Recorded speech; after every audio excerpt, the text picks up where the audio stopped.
votre, journal, votre journal de m'avoir donné l'occasion d'évoquer un peu le problème de développement en Mauritanie. Certes, quand on examine l'évolution de notre pays depuis 1960, depuis le 28 novembre, jusqu'au jour d'aujourd'hui, on ne peut pas refuser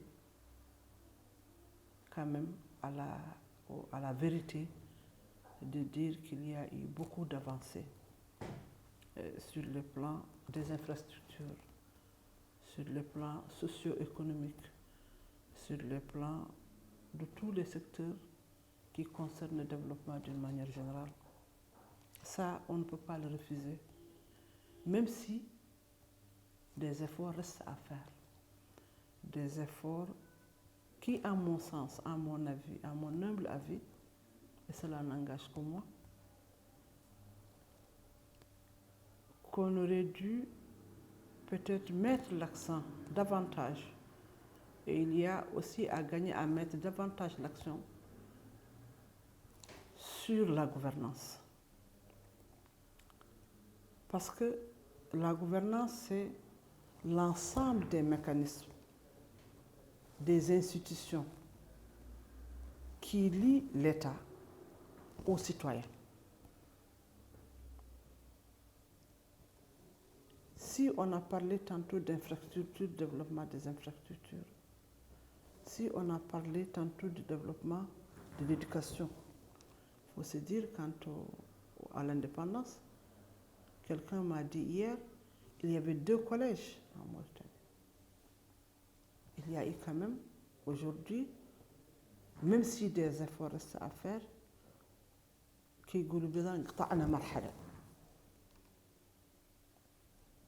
mais cela ne doit pas nous laisser dormir sur nos lauriers.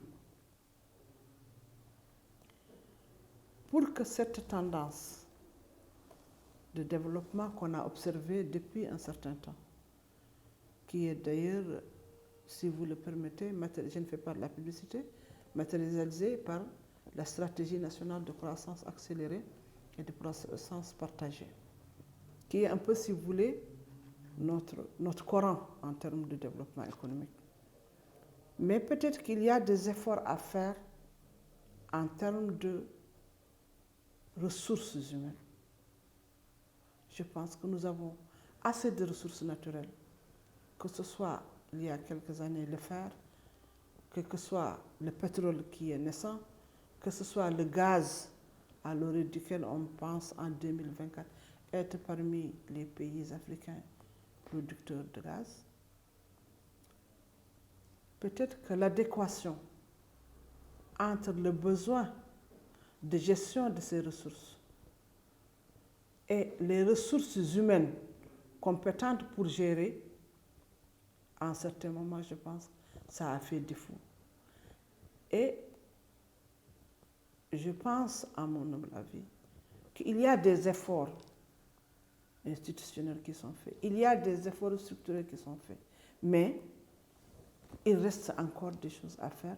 Et nous pensons qu'avec le concours de tous les Mauritaniens, de toutes les communautés, de toutes les tendances politiques, nous pourrons arriver à ça. Parce que l'effort est là. Il faut aussi, je pense, saluer la volonté du gouvernement. Aujourd'hui en Mauritanie, on ne peut pas, je suis dans une maison de presse, on ne peut pas ne pas saluer l'effort qui a été fait en termes d'audiovisuel, en termes de liberté d'expression. Même si des efforts restent encore à faire, on a quand même, comme je l'ai dit, marhala. Mais pour que ce développement dont vous avez évoqué au début, pour que cette croissance puisse être durable et profiter au Mauritanien qui est au fin fond du Chapli, qui est au fin fond du Guidimaha, il faut que lui, quand il se réveille le matin, que les choses essentielles à son développement, qu'il puisse les trouver. Ces choses essentielles, c'est quoi? c'est l'eau, c'est l'éducation, c'est la santé. Ça, c'est essentiel. Des efforts sont faits, mais je pense qu'il y a encore à faire. L'État a mis en place le Ta'azur. J'ai vu que d'ailleurs le président a été décoré hier, mais tout ça doit nous amener à en faire davantage. L'accès aujourd'hui, l'accès de la carte santé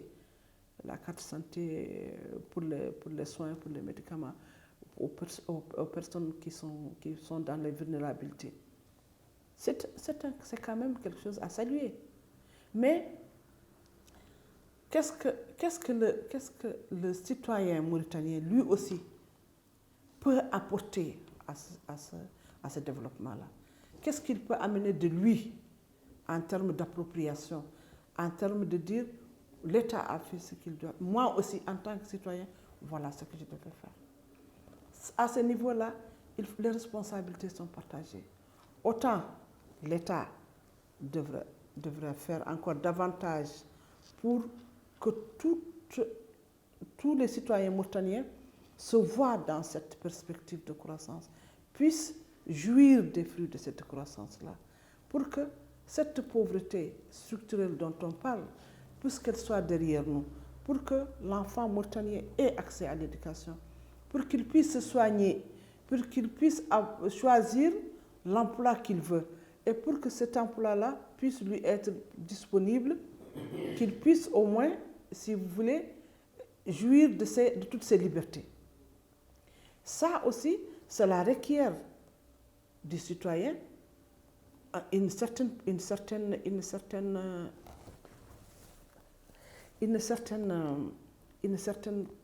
position, une certaine présence, qui revendique lui aussi ses droits en tant que citoyen, mais qu'il puisse aussi faire tout de ses devoirs.